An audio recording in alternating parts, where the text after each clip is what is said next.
nze sooka mu lubuto lwa maama ne Humphrey bwatu abadde asooka mu lubuto lwa maama ne daddy. Kati that's why nasuzeeyo nsuzeeyo ennaku 2 tondabira wano nno nakoyekoye dda.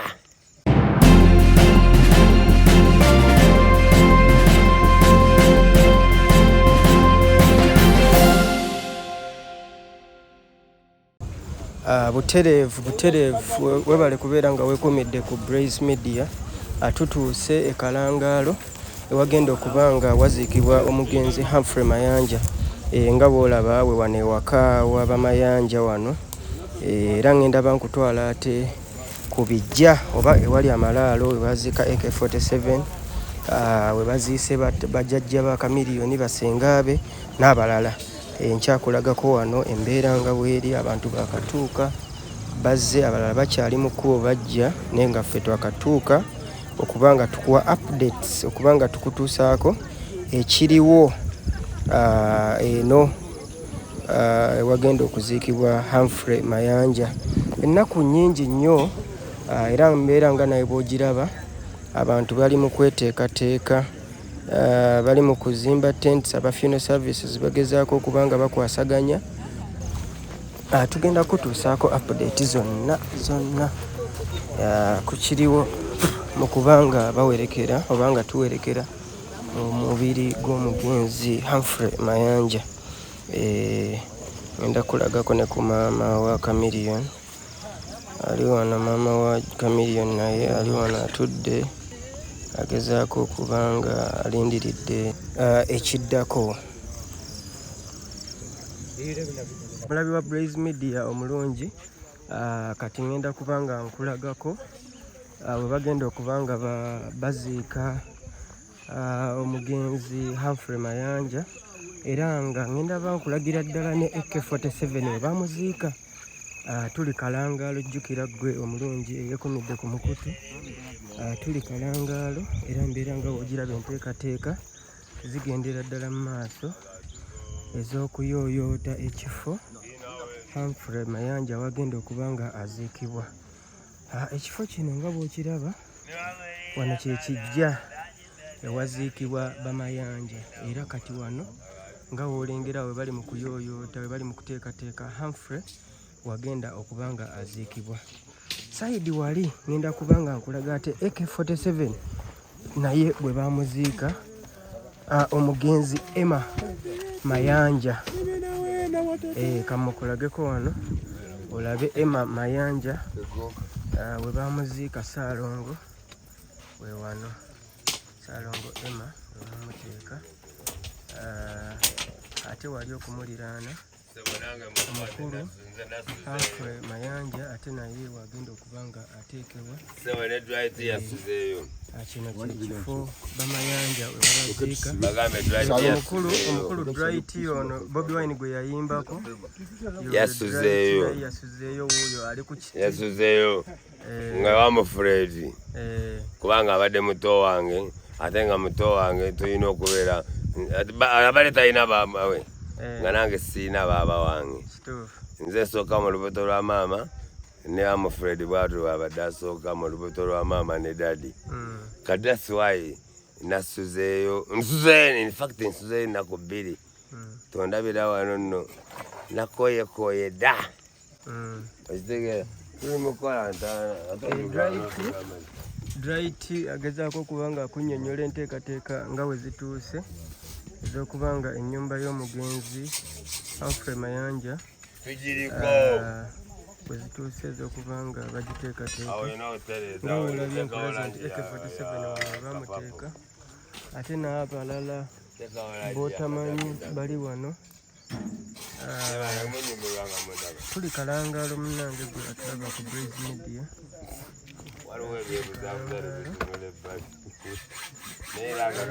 Enteekateeka z'okuziika Mayanja bwe zitobe zikyali ssaawa yonna omukolo gw'okuziika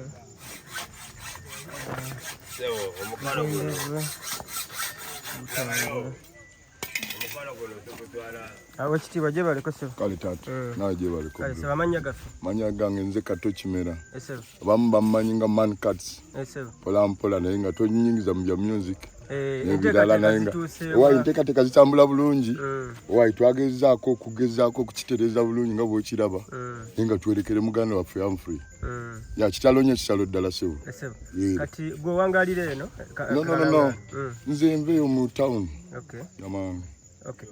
Humphrey ebigambo ki by'oyinza? Humphrey kyenyinza okumujjukirako. One day twali naye ku DNA. Ewa Chameleon Kololo, Acacia Avenue.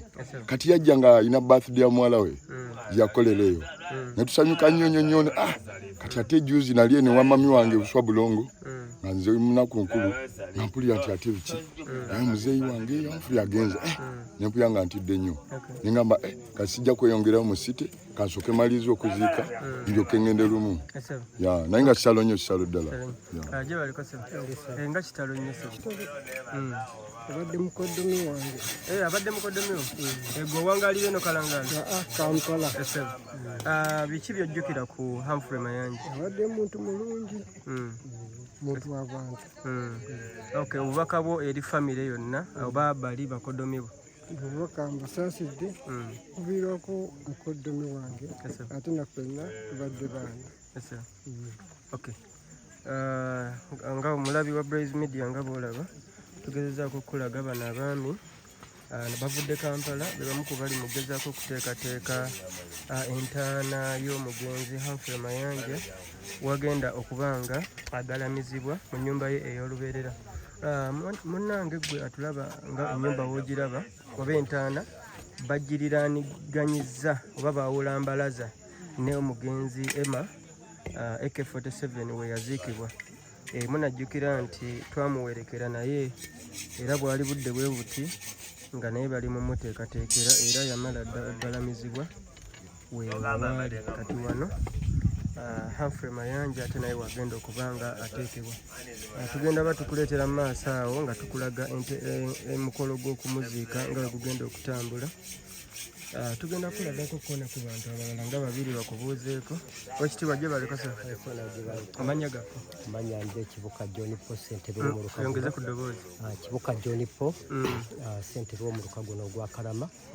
Mwerosene ya Mamba Kyamagemule. Ndi muwandiisi. Tutwala okusaasira eri baganda baffe famire ya mukadde Mayanja bambi okuviibwako abaana bakadde baffe kitalo nnyo kitalo ddala kino kinakuwaza kubanga abato abaali baddewo nga bongera ate okusitula ebitundu ebigenda mu maaso ate weesanga nga bebavaawo. So kino kyekimu ekizza ebitundu emabega ky'abantu abaali badde bongera okuyamba Uganda yaffe eno weyimiridde ogenda okwesanga nga ate be basooka okuvaawo. So twala omukisa guno okusaasira ebyo byonna Mukama abiteekateeka tulina kuguma Mukama yaawa ate era yajjawo. So mu byonna twongera okwebaza baganda baffe bonna abava e Kampala ab'emikwano okulabika nga batindiganga olugendo ennyendo okujjanga otuziikirako. So tubeebazizza nnyo nabo beebalire ddala okufaayo kubanga eryo liba katala erijja nga liwolebwa nti balikuwa kati ate naawe enkya oba olina okulisasula eriba nno mu bitundu bye bavaamu ebitali bimu. Enteekateeka kati nga gwe ssentebe ate nga tukusangidde ddala wano ewali mu kuzimbibwa entaana ya Humphrey Mayanja. Enteekateeka omulabi yeetaaga okumanya zituuseewa era okuziika kugenda beera kasaameka. Okusingira ku kyendabanga mu kuyooyoota ennyumba ey'olubeerera mwagenda ogalamiza oba entaana kirina obudde bwe butuuse tulaba nti enteekateeka ekoleddwa bulungi obudde bukwatiddwa newankubadde enkuba yatonye ne waliwo ekyenjawulo oluusi walibaddewo okukeerewa ennyo mu bikolebwa n'okutuusa kati olaba nti waliwo ekirungi ekituukiddwako nti ne bwe zinaaba ssaawa 8 kiba kisoboka kati ate bwe ziba kigenze mu ssaawa 10 bwe obudde bulamu nnyo olw'ebyo byonna bijja kuba bimaze okutereezebwa okusinza ku bonna abajja nga bakola era bakola butaweera. Ndaba wano wonna okuyooyoota okw'enjawulo okutatera kubeerawo kukoleddwako bulungi. Tweyanziza tukyagenda mu maaso kubanga tukuwa update ku mbeera n'enteekateeka z'okuziika we zituuse. Chairman akugambye nti saawa yonna omulambo gugenda baguleetebwa okuba nga guteekebwayo mu ntaana oba mu nnyumba ya Humphrey ey'olubeerera. Tugenda kukulagako ku bantu abalala babiri tube nga tuvaawo ate tukuzzeeyo eri tukulage enteekateeka luuyi eri we zituuse ewaka. Waliwo maama ono alabika nga famire eno alabika nga wa famire y'abamayanja wuuno wano agezaako kubanga akuula ku muddo ku malaala. Mami gyebaleko oli butereevu ku mukutu ku Blaze Media. Tubadde tusaba otubuuzeeko katono. Tukulaba nga okuula ku muddo wano ekitongedde okutulaga nti olabika oli omu ku famire y'abamayanja. Tubadde tusaba obuuze kuba tulaba. Tasobodde kwagala kubanga atubuuzaako katubuuze ku mwami wano. Owekitiibwa gyebaleko taata. Gyebaleko sebo. Muli butereevu ku Blaze Media online. Tubadde tusaba babuuzaako mubuuze kuba tulaba ku Blaze Media essaawa eno. Amannya gaffe sebo. Sebo. Tubadde tusaba otubuulire ku mbeera eriwo n'enteekateeka nga bwe ziyimiridde. Embeera eriwo era eringa bw'ogiraba. Tuli mu kweteekateeka kusiibula omwoyo gw'omugenzi mu bitiibwa. Omugenzi obadde omuyita otya? Omugenzi nze abeera muganda wange. Amannya go naawe oli omu ku bamayanja famire? Bwe kyandibadde. Bigambo ki by'oyinza okwogera ku mugenzi omulabi byabadde tamanyi? Omulabi byabadde tamanyi. Omugenzi abadde amanyi Oluganda. Ekisookera ddala abadde mukwano gw'abantu ng'ayawula omukwano ku Luganda. Nga sobola omu amutwala mu kiti kye nga bw'abazze. Abadde musajja mulungi nnyo, abadde mugabi, abadde mutabaganya, byonna abadde musajja simubi n'akamu. Kati gwe wangaalira eno Kalangaalo oba Uganda nange ndi Wesite era abadde mulwadde nga tubeerawo mu ddwaliro naye. Tweyanziza taata gyebaleko sebo.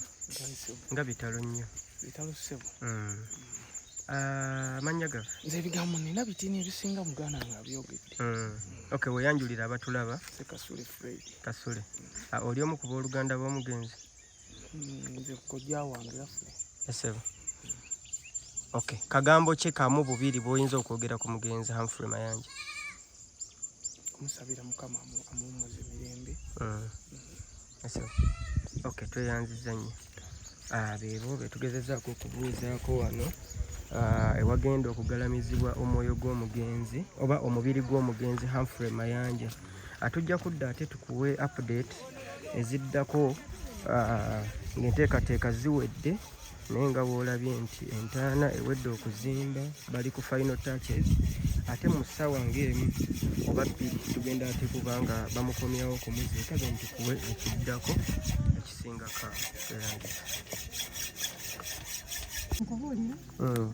Tuli wano n'omukyala omu ku bamanyi abantu bano bonna nga olaba Mayanja famire ennene wano wonna we bagalamizibbwa.